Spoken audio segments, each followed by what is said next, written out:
আল্লামুল কুরআন ওয়া আল্লিমুন নাস ফাইন্নী মাকবুল আও কামা ক্বালা আলাইহিস সালাতু ওয়াস সালাম। আমি অত্যন্ত আনন্দিত এবং আল্লাহর শুকর আদায় করতেছি যে আল্লাহ তাআলা আমাকে তোমাদের সাথে কোরআন শিক্ষার্থী ছাত্রদের সাথে বসার সুযোগ দিয়েছেন, সেজন্য শুকর আদায় করি আলহামদুলিল্লাহ।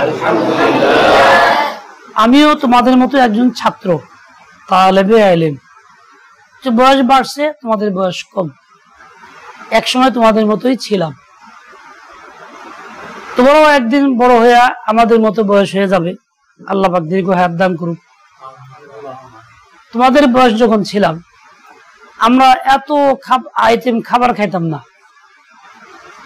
দিনভর 10 টাকার খাবারে চিপস, এইটা ওইটা, এই চা ওই বিস্কুট, ওই সকালবেলা 4টা কিছু পাইলে খাইতাম, আবার সন্ধ্যাবেলা। সারাদিন অন্য কোনো খাবার চিন্তা ছিল না, ছিলই না, মিলতও না। যখন বড় হয়ে পড়ছি তখন একই অবস্থা, কিছুই মিলত না। সেই তুলনায় তোমরা অনেক খাবার খাও। আল্লাহ তোমাদেরকে কষ্টে রাখেন নাই, বরং আমাদের ওই তুলনায় সুখে রাখছেন অনেক বেশি। তোমাদের বয়স যখন ছিল তখন আমরা এই আধুনিক যুগের জিনিসপত্র আমরা দেখি নাই। বিভিন্ন রকম খেলনা, তামসা, আবিজাবি, মোবাইল টোবাইল, এগুলো আমাদের কল্পনাও ছিল না, ছিল না। মন ছিল একদিকে, হয় পড়ো না হয় কাম করো। তোমাদের সময় অনেক কিছু আসছে, খেলার উপকরণ, নানা রকম তামসা। এই জন্য তোমাদের মন একদিকে না, চতুর্দিকে খালি ঘুরে ঘুরে। এই যে বাচ্চা যে ঘোরাঘাড়া বা মনটা ছোটাছুটি করার দরকার ছিল, বয়স বেশি হইলে এখন কম বয়সী ঘোরাঘুরি শুরু হয়ে গেছে। থাকো এখানে, মন যায় এক জায়গা। এই অবস্থা করণীয় কি? তোমাদের কাজ কি? এই অবস্থা করণীয় হলো এই মনের বিরুদ্ধে, মনে চায় না তারপরেও মনের বিরুদ্ধে এই ঘোরাঘুরির থেকে বাইচা নিজেকে লাগায় রাখা, জয়মা থাকা তোমাদের কাজ। এবং খুব বেশি খাওয়া না। এই আমার দিকে তাকাও, মুখের দিকে। খাবার খুব বেশি না, পরিমাণে কম খাওয়া, পানি বেশি খাওয়া হলো কাজ। অনেক বাচ্চারা খানা বেশি খায়, পানি খায় না। বিভিন্ন রকম সমস্যার সৃষ্টি হয়, পেট ব্যথা হয়, বাথরুম হয় না, পেশাব ঠিক মতো হয় না, নানান ঝামেলা হয়, খালি বমি হয়। খাওয়া বেশি হওয়ার কারণে, পানি না খাওয়ার কারণে। তোমাদের কাজ হলো খানা কম খাও, পানি বেশি খাও, এবং দোকানের আবিজাবির মত না খাও। তৃতীয় কথা, তোমরা যারা এখানে আসছো, তোমাদের নিজেদের ইচ্ছায় আসো নাই, আসছো তোমাদের বাপ মা গার্জিয়ানদের ইচ্ছায়। তোমার নিজের নিয়তে তুমি আসো নাই, মুরব্বীদের নিয়তে তুমি আসছো। তোমার কাজ হইল, আল্লাহ যখন আনছেনি এই পরিবেশে এসেই যখন গেছো, তাহলে এই পরিবেশ ধারণ করে থাকো, পরিবেশেই থাকো লাইগা, এর বাইরে আর তুমি যাও না। এটাই যে আমার পরিবেশ হয়, কাজ যেন এটাই হয়, একটাই হয়। নুনের খনির মধ্যে গাধা যদি পড়ে যায়, তাহলে গাধা নুন হয়ে যায়, গাধা গাধা থাকে না, লবণে ওইটা খায়া হজম করে ফেলে। তুমি যখন এই পরিবেশে আসছো, তোমার কাজ হলো এইটা, তুমি এই পরিবেশেরই হয়ে যাও, তুমি আর অন্য পরিবেশে থাইকো না। চতুর্থ কথা, এক ছেলে বাথরুমে গেছে, পাশেই ছিলেন মৌলানা শামসুল আলম বগুড়াবি, আমাদের একসঙ্গে পড়তাম, সহপাঠী এবং বগুড়ার পিসা। বলে যে বাচ্চা চিল্লা কইতেছে কি বাথরুম থেকে যাবো না, যাবো না। আমি কই এইটা আবার কি কথা কয়, কে কয়? এরকম কইতেছে। আমি ভালো খেয়াল করি, ঘটনা কি, কোনো সমস্যা হইলো কি? আবার কয় যাবো না, যাবো না। আমি বাথরুম সেরে বেরোইছি, বাচ্চাটাও বেরোইছে। বাচ্চা জিগে, বাবা তুমি এরকম করলা কেন? এরকম করলো কেরা? তুমি করছো? বলে এরকম করলা কেন? কি কও তুমি?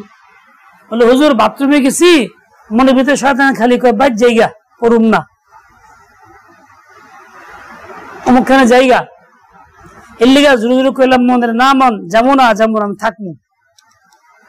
জোরে জোরে যে কইলাম যাতে করে কি হয়, মনটা ওদিক থেকে ফিরে আসে। চিল্লাতে গেলাম যাবো না, যাবো না। ঠিক তোমার এই বয়স, তোমাকেও এরকম হবে, মন খালি ছোড়াছুড়ি করবে, যাইতে মনে যাবে, থাকবো না, পড়বো না, এই সেই। তখন তুমি কান্নাকে যে না কইরা, বাপ মার আচল না ধইরা জোরে জোরে কি কইবা, যাবো না, যাবো না, আমি থাকবো। দেখবা মন ঠিক হয়ে গেছে, শয়তান লোক ঢুকতে পারে নাই। এই তুমি আসছো এখানে কোরআন শিখতে, এর পরবর্তী সময়ে পর্যায় করবে দ্বীন ইলম পূর্ণ শিখতে। আল্লাহ তোমাকে আনছেন ঘর থেকে বের হয়ে। মনে রেখো, যে ঘর থেকে বের হয়ে ইলম শিখতে আসে তার মর্যাদা কত বেশি। বলে আল্লাহ পাক রব্বুল আলামিন তার দোয়া কবুল করেন। সারা দুনিয়া মানুষ চায়া যা না পায়, সে না চায়া তার চাইতে বেশি পায়। তুমি তোর মর্যাদা বুঝো না, তোমাকে চিনো না। একদিন আমার একজন কইতেছে অনেক কথা, তাই আমি বললাম যে আমার কি মূল্য আছে? আমি বিহুদা মানুষ, আমার কি মূল্য? অযোগ্য মানুষ, আমাকে আপনি মূল্য কত চান? আমাকে মূল্য নেই চামুকি কথা, আপনি রাজি হন, আপনি 1.5 কোটি টাকা বেশি দিই। আমাদের কয় আমরা 1.5 কোটি কে নিব? 1.5 কোটি না, 2 কোটি নেওয়ার লোক আছে আপনার, 3 কোটি নেওয়ার লোক আছে আপনার, খালি কর না। কি হবে? কিনে নিয়ে ওরা যে কাম করে এই কাম আপনার করাইব, দাদা বানাই দিব। বুঝাইতেছে আমারে যে দেখেন আপনি আপনার মূল্য চিনেন না, জানেন না, আমরা কোন বেঁচে দিই। বলা উদ্দেশ্য হলে তোমরা নিজেরা নিজের মূল্য চিনো না, জানো না, কিন্তু লোকেরা চেনে। এই যে কমিটির সদস্যরা, এলাকার মুরব্বীরা চান তোমাদের মূল্য চিনে, এবং তারা তোমাদের চিনে, জানে তোমার দাম কত বেশি। এই জন্যই তারা তোমাদের জন্য সময় দেয়, পয়সা ব্যয় করে, কান্নাকাটি করে, ব্যবস্থা করে। তোমাদের মূল্য তারা জানে, তারা তোমাদেরকে চিনে। শুধু তাই না, তোমাদের কাছে আসে বিপদগ্রস্ত হইয়া, সমস্যায় পড়িয়া, হুজুরে বলে হুজুর ছাত্রকে দোয়া করে দিয়ে, আমার অমুকের মামলা আছে, আল্লাহ যিনি পার করে দেয়। তোমাদের নিয়ে হুজুর দোয়া করে, দোয়া করলে পরে এই ব্যাপারটা পার পাওয়া জায়গা, খালাস হয়ে জায়গা।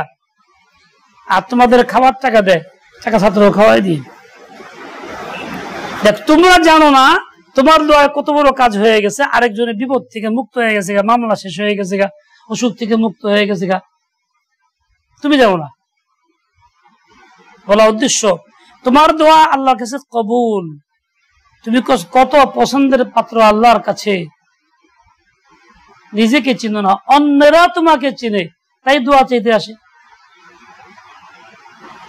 আমার প্রশ্ন হলো এইটা, তোমার দোয়ায় যদি অন্যের উপকার হয়, তোমার দোয়ায় যদি অন্যের বিপদ দূর হয়, তোমার যদি অন্য মিথ্যা মামলা থেকে রেহাই পাওয়া যায়, তাহলে তোমার দোয়া তোমার জন্য উপকারী হবে কিনা, তোমার কাজে লাগবে কিনা?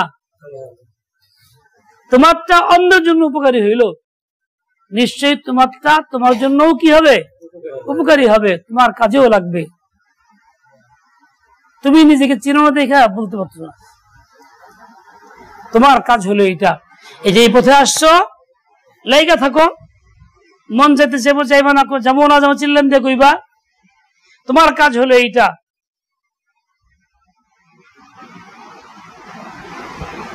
আল্লাহর কাছে চাওয়া তোমার প্রয়োজন।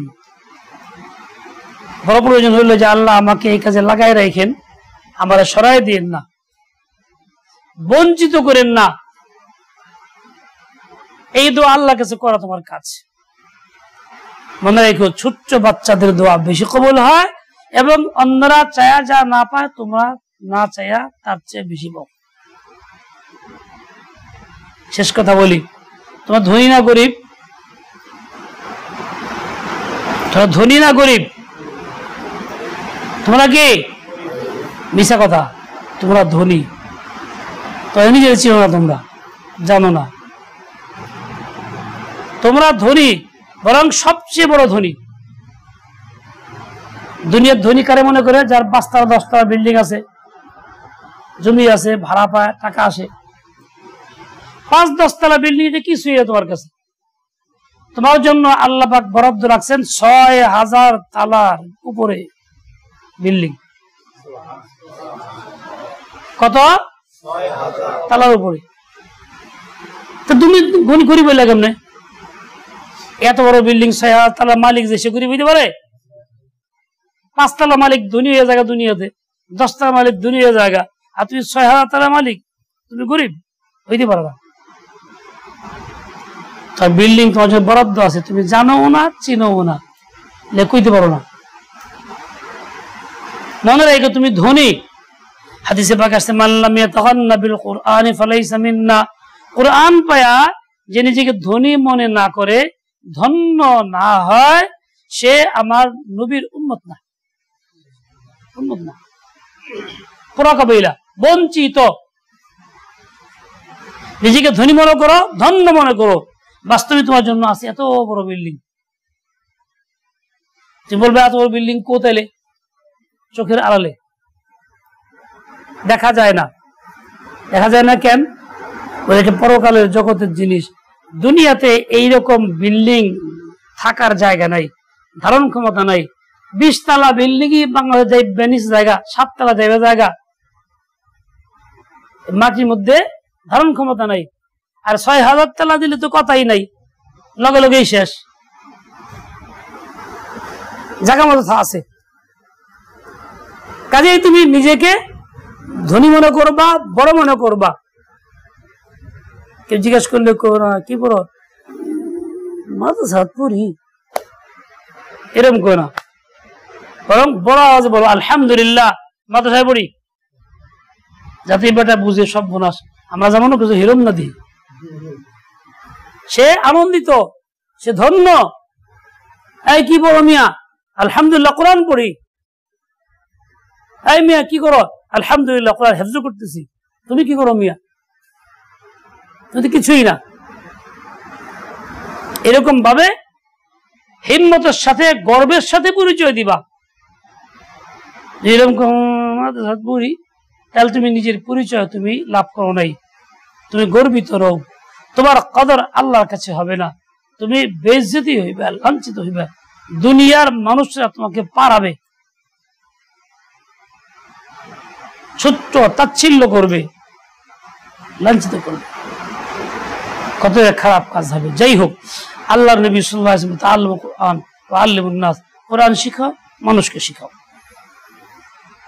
আমরা শিখতেছি, ইনশাআল্লাহ অন্যকে শিখাবো, এটা আমাদের কাজ হবে। মনে রেখো, কেউ যাতে ইচ্ছাকৃত ভুল কইরা বা কোনো মাধ্যমে সে ছিটকে না পড়ে, দূরে চলে না যায়। শেষ কথা বলি, যারা মাদ্রাসায় পড়ে তাদের কর্তব্য হলো মাদ্রাসার কথা মাদ্রাসায় রাখা, বাড়িতে না নেওয়া। যারা এখান কত বাড়িতে নিয়ে জায়গা বলে, বাপ মারে ভুল বোঝাবুঝি হয়, বাপ মাকে দূর পড়াম না, তো কষ্ট করে পড়ার লাগে, বাপ বঞ্চিত হইবা তোমার নিজের ভুলের কারণে। বাড়িটা বাড়িতে রাখবা, এনকে কথা এনে দিবা, হুজুর মুখে মারছে, এটা করবা, এই জায়গায় বিচার। বাইর যা কইলে আমার মারছে, খালি জেলি জেলি মারে, মায় কেন দেওয়া হচ্ছে, পাগলের জায়গা। বাবুকে এত বড় শহর, আমার পোলা মারছে কেন, আয়। সেই পোলাকে মারার চেষ্টা করলো, লাগলো গন্ডগোল, মাদ্রাসায় পড়াইতেন না, যা। এরকম করে তোমার জিন্দেগি বরবাদ হবে, কিছুই হবে না। এই জন্য এই জায়গাটা এই জায়গায় রাখবা, বাড়িতে নিয়ে যাইবে না, পরিবেশটা এখানে রাখবা। আল্লাহ পাক সেই বুঝ দেন, হিম্মত দেন, তৌফিক দিয়ে দেন। ওয়া সাল্লাল্লাহু তাআলা আলা নবিয়িল উম্মি ওয়া আলা আলিহি ওয়া সাহবিহি আলহামদুলিল্লাহি রাব্বিল আলামিন।